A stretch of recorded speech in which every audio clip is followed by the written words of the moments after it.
Hello everyone, आप सभी का फिर से स्वागत है। यह घटना चक्र ज्योग्राफी का डिस्कशन है और आज का टॉपिक है खनिज संसाधन। तो चलिए स्टार्ट करते हैं। सबसे पहले हम लोग सेल तंत्र के बारे में डिस्कस करेंगे।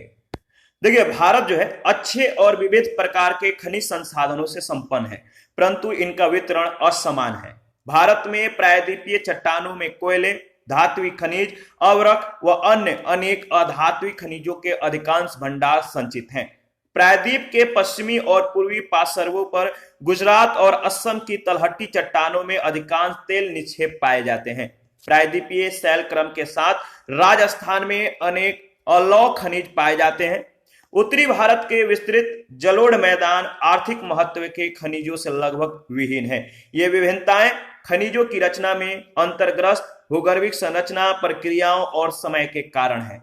विंध्य क्रम की शैलों में स्थूल, मध्यम और सूक्ष्म कणों वाले बलुआ पत्थर, शैल और चूना पत्थर सम्मिलित हैं। जहां निचली विंध्य शैलें चूनेदार, मृण्मय और सागरीय हैं, वहीं ऊपरी विंध्य शैलें नदीय एवं ज्वारनदमुखी हैं। चूने का पत्थर सीमेंट उद्योग का आधार है। भारत में सबसे महत्वपूर्ण खनिज युक्त शैल तंत्र, याद रखिएगा, धारवाड़ तंत्र है। कौन है? धारवाड़ तंत्र, धारवाड़ सिस्टम।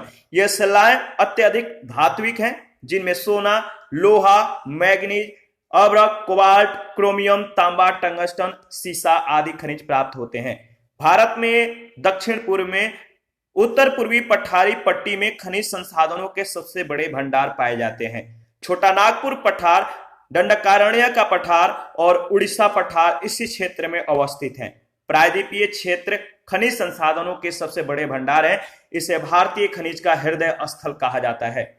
भारत में लगभग 95 खनिजों का उत्पादन होता है। 95 खनिजों का उत्पादन होता है भारत में, याद रखिएगा, जिसमें 4 ईंधन, 10 धात्विक, 23 गैर धात्विक, 3 परमाणु और 55 गौण खनिज शामिल हैं। 2019-20 के दौरान खनिज उत्पादन यानी परमाणु और ईंधन खनिजों को छोड़कर, तो याद रखिएगा, 2019-20 के दौरान खनिज उत्पादन का कुल मूल्य 1,23,588 करोड़ रुपए अनुमानित है, जो 2018-19 के तुलना में लगभग 3% की कमी को दर्शाता है। 2019-20 के दौरान धातु खनिजों के लिए अनुमानित मूल्य 60,822 करोड़ या कुल मूल्य का जो है 49.21% और गैर धात्विक खनिजों सहित गौण खनिजों का मूल्य 62,766 करोड़ रुपए है या कुल मूल्य का 50.79% है। वर्ष 2019-20 के दौरान 32 राज्यों और संघ राज्य क्षेत्रों 22 राज्यों से खनिज विकास एवं विनिमय प्रभाग के वास्तविक सूचना और सभी 32 राज्यों और संघ राज्य क्षेत्रों के लिए गौण खनिजों का अनुमान से खनिज उत्पादन, याद रखिएगा, खनिज उत्पादन के मूल्य की सूचना मिली थी, जिसके अनुसार 90.74% का खनिज, 90.74% का खनिज जो है, खनिज उत्पादन 10 राज्यों तक ही सीमित था। देश में खनिज उत्पादन का अनुमानित जो मूल्य है परमाणु और ईंधन खनिज को छोड़कर, तो याद रखिएगा, देश में खनिज उत्पादन का अनुमानित मूल्य के संदर्भ में उड़ीसा अग्रणी राज्य है और इसका राष्ट्रीय उत्पादन में 24.68% का योगदान रहा। इसके अगले क्रम में राजस्थान का, जिसका योगदान है 16.91%, कर्नाटक का 8.76%, आंध्र प्रदेश का 8.46%, छत्तीसगढ़ का 7.81% और तेलंगाना का 6.69%, गुजरात का 5.19% का योगदान रहा। इस पर आधारित पहला प्रश्न है, भारत का सबसे महत्वपूर्ण खनिज युक्त रॉक तंत्र है। भारत का सबसे महत्वपूर्ण खनिज युक्त रॉक तंत्र है, याद रखिएगा, धारवाड़ तंत्र यानी बी ऑप्शन। भारत में सबसे महत्वपूर्ण खनिज युक्त शैल तंत्र धारवाड़ तंत्र है, धारवाड़ सिस्टम है। ये शिलाएं अत्यधिक धात्विक हैं, जिनमें लोहा, सोना, मैग्नीज, अभ्रक, कोबाल्ट, क्रोमियम, तांबा, टंगस्टन, सीसा आदि खनिज प्राप्त होते हैं।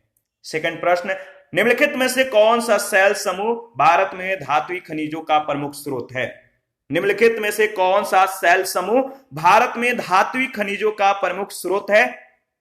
सही जवाब है धारवाड़ समूह यानी डी ऑप्शन। थर्ड नंबर है, विंध्य शैलों में जिसके वृहद भंडार पाए जाते हैं वो है, कौन है? विंध्य शैलों में किसका बहुत ज्यादा भंडार पाया जाता है? तो चूना पत्थर का।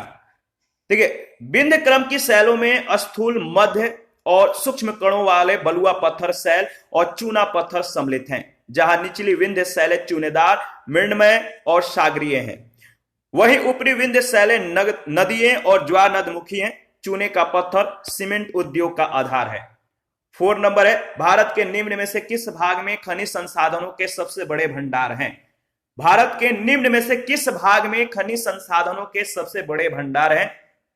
तो सही जवाब है दक्षिण पूर्व में, यानी डी ऑप्शन। याद रखिएगा, भारत में दक्षिण पूर्व में खनिज संसाधनों के सबसे बड़े भंडार पाए जाते हैं। छोटा नागपुर पठार, दंडकारण्य पठार और उड़ीसा पठार इसी क्षेत्र में अवस्थित हैं। 5 नंबर है, निम्न में से खनिज संसाधनों की सर्वाधिक संपन्नता जहां है वह है। निम्न में से खनिज संसाधनों की सर्वाधिक संपन्नता जहां है वह है कर्नाटक। खनिज संसाधनों की संपन्नता के दृष्टि से उपयुक्त राज्यों में से कर्नाटक का अग्रणी स्थान है। 6 नंबर है, भारत में खनिज उत्पादन में समृद्ध राज्य पहचानिए। भारत में खनिज उत्पादन में समृद्ध राज्य पहचानिए। सही जवाब है Bihar.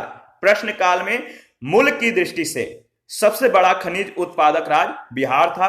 Indian bureau of mines के अनुसार अगर बात करें तो मूल्य के दृष्टि से 6 खनिज उत्पाद, याद रखिएगा 6 खनिज उत्पादक परमाणु और ईंधन खनिज को छोड़कर राज्यों का जो क्रम है 2019-20 के अनुसार उड़ीसा, राजस्थान, कर्नाटक, आंध्र प्रदेश, छत्तीसगढ़ और तेलंगाना। मैं दोबारा से रिपीट कर देता हूं, इसको ध्यान रखिएगा, क्रम याद करिएगा, क्रम याद रखना बहुत ज्यादा इंपॉर्टेंट है। तो उड़ीसा, राजस्थान, कर्नाटक, आंध्र प्रदेश, छत्तीसगढ़ और तेलंगाना है। ये न्यू डेटा है, न्यू डेटा को ध्यान रखिएगा। 7 नंबर है, नीचे दिए गए 2 कथन है। कथन ए कह रहा है कि गोंडवाना सेल समूह भारत का लगभग 95% कोयला प्रदान करता है। ठीक है, गोंडवाना सेल जो है भारत का लगभग 95% कोयला प्रदान करता है। कारण आर, अधिकांश लौह धात्विक और अलौह धात्विक खनिज धारवाड़ सेल समूह से संबंधित है। इसका सही जवाब क्या होगा आपको बताना है। देखिए, इसका सही जवाब है, बताइए। तो इसका सही जो जवाब होगा आपका इसमें, देखिए ए और आर दोनों सही है, आर ए की सही व्याख्या नहीं है, तो बी ऑप्शन बिल्कुल सही ऑप्शन है। भारत में लगभग 90% से अधिक कोयला गोंडवाना सेल समूह से प्राप्त होता है।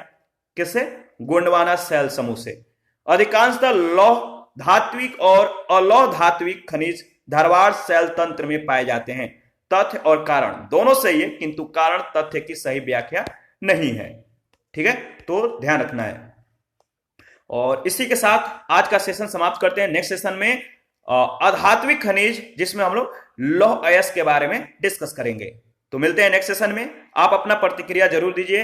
देखिए, जो लोग हमारे साथ कंटिन्यू बने हुए हैं, कंटिन्यू कमेंट करते हैं, कोई सजेशन होता है तो भी देते हैं, कोई एडवाइस होता है तो देते हैं, कहीं डाउट होता है तो भी वो डाउट क्लियर करते हैं। तो जो लोग लगातार कमेंट करते रहे हैं उनके लिए मैं बोलूंगा कि आप लोग इसी तरह हमारे साथ बने रहिए। आप लोगों का बहुत बहुत धन्यवाद है कि आप हमें इस तरह का प्यार दे रहे हैं। तो आप लोग जो है कंटिन्यू हमारे साथ बने रहिए। कोई भी डाउट हो, कोई भी किसी भी प्रश्न में, किसी भी टॉपिक में या किसी भी सब्जेक्ट से रिलेटेड आप हमें कमेंट कर सकते हैं। थैंक यू, मिलते हैं नेक्स्ट सेशन में।